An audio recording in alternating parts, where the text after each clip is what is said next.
The ancient art of ascension, the path of the immortal soul, is not a mere philosophy or a passing trend, but a cosmic truth that has been guiding the evolution of humanity since the dawn of time. This sacred wisdom was first taught by the legendary Atlantean priest king Thoth, also known as Tehuti, Jehuti in ancient Egypt, and later as Hermes Trismegistus, the thrice-born master of wisdom to the Romans. Thoth's teachings were not a mere invention of the human mind, but a divine revelation, a cosmic blueprint for the ascension of the soul. The Emerald Tablets, the sacred texts attributed to Thoth, contain the essence of this ancient wisdom. They reveal that the purpose of human existence is not merely to live and die, but to evolve and ascend to higher dimensions of consciousness. This is the ultimate goal of the spiritual journey, the destiny that awaits all who dare to walk the path of ascension. Thoth's teachings spread far and wide, influencing every mystical tradition on the planet, from the mystery schools of ancient Egypt to the yogic traditions of India, from the Gnostic sects of early Christianity to the alchemists of medieval Europe. The philosophy of ascension has been the guiding light for those who seek to transcend the limitations of the material world and realize their divine nature. If you're prepared for anything I'm about to say with a non-judgmental attitude, completely open-minded, give us a like and subscribe. It'll help us grow, and in turn will help you keep this level of open mind and divine inner standing toward ascension. Now, let's dive deep into the next section.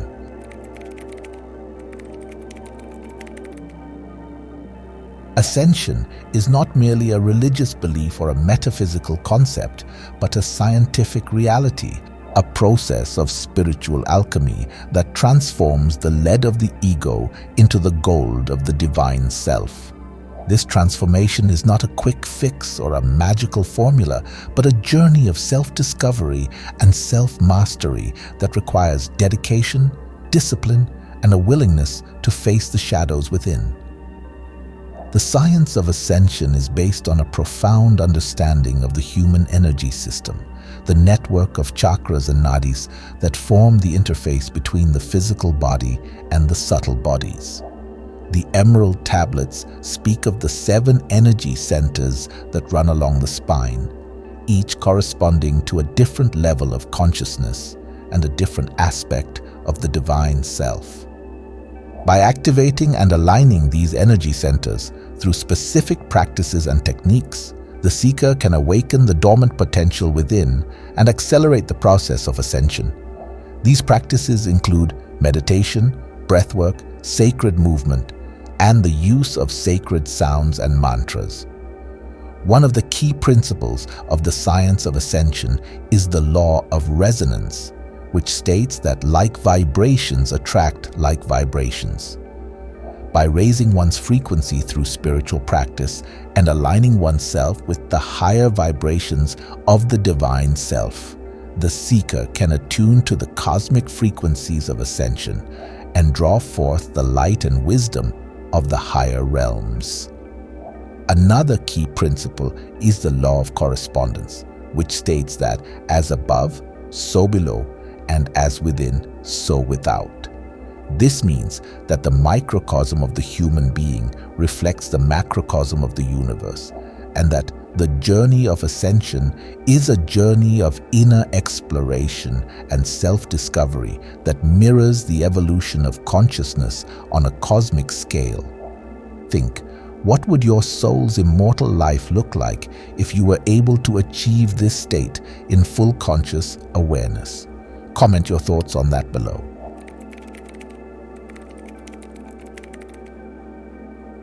The path of ascension is not for the faint of heart, for it requires the courage and determination of a true spiritual warrior. It is a hero's journey, a quest for the ultimate truth that lies beyond the veil of illusion, a journey that tests the seeker's resolve and challenges them to face their deepest fears and shadows.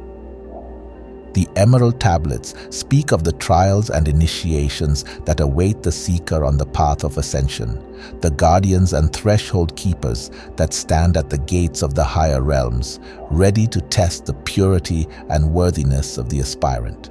These trials are not punishments or obstacles, but opportunities for growth and transformation, chances to prove oneself worthy of the mantle of divine consciousness. One of the greatest challenges on the path of ascension is the battle with the ego, the false self that clings to the illusions of separation and limitation. The ego is the great adversary, the shadow that must be faced and integrated before the light of the divine self can shine forth in its full radiance. This battle is not fought with weapons of violence, but with the sword of discernment and the shield of faith. It is a battle of the mind and the heart, a struggle to let go of the attachments and identifications that keep us bound to the material world, and to embrace the infinite possibilities of the spirit. As the seeker progresses on the path of ascension, they begin to awaken to their true nature as divine beings, a fractal of the infinite creator. They begin to experience the unity and interconnectedness of all things, the web of life that binds all beings in a dance of cosmic evolution. This awakening is not a sudden event, but a gradual unfolding, a blossoming of consciousness that reveals the beauty and wisdom of the divine plan.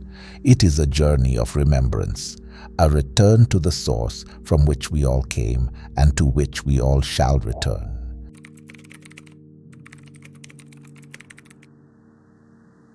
The promise of ascension is the promise of ultimate freedom, the liberation of the soul from the chains of karma and the cycle of birth and death. It is the realization of our divine birthright, the fulfillment of our highest potential as co-creators of the universe. The emerald tablets speak of the immortal light body, the rainbow bridge that spans the gap between the material world and the higher realms of consciousness.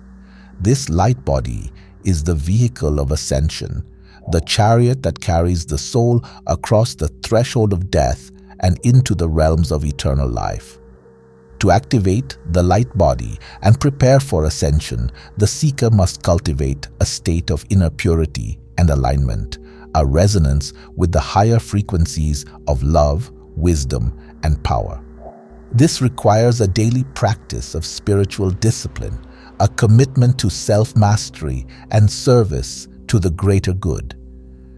The path of ascension is not a solitary journey, but a collective adventure, a shared destiny that involves the evolution of all beings. As more and more individuals awaken to their divine nature and embody the light of ascension, a critical mass is reached, a tipping point that triggers a planetary shift in consciousness. This is the great promise of ascension, the dawn of a new age of light and love, a golden age in which the wisdom of the ancients is restored and the kingdom of heaven is manifest on earth. It is a vision of hope and possibility, a call to action for all who hear the whisper of their divine self.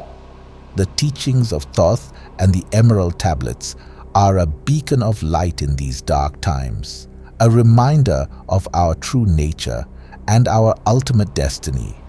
They offer us a map of the journey ahead, a compass that points the way to the stars. So let us heed the call of ascension, O child of the light, and set forth on the hero's journey with courage and grace.